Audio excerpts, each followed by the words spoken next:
Good evening, Munchkin. Tonight we're going to read a story about how the deer got his horns. In the beginning, the deer had no horns, but his head was smooth just like a doe's. He was a great runner, and the rabbit was a great jumper, and the animals were all curious to know which could go further in the same time.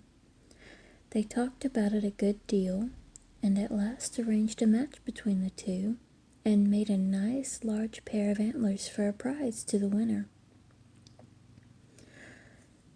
They were to start together from one side of a thicket and go through it and then turn and come back.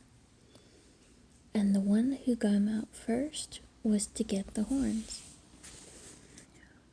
On the day fixed, all the animals were there, with the antlers put down on the ground at the edge of the thicket to mark the starting point.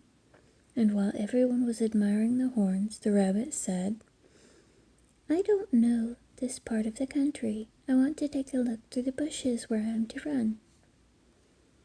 They thought that was all right, so Rabbit went into the thicket, but he was gone for so long that at last the animals suspected he must be up to one of his tricks.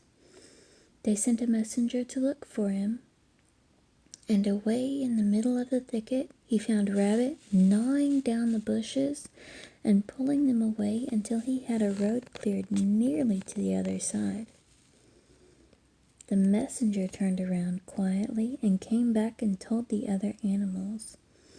And when Rabbit came out at last, they accused him of cheating, but he denied it until they went into the thicket and found the cleared road. They agreed that such a trickster had no right to enter the race at all, so they gave the horns to the deer, who was admitted to be the best runner, and he has worn them ever since. They told the rabbit that as he was so fond of cutting down bushes, he might do that for a living thereafter, and so he does to this day.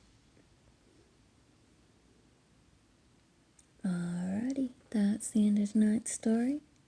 Sweet dreams, and don't forget to brush your teeth. Good night.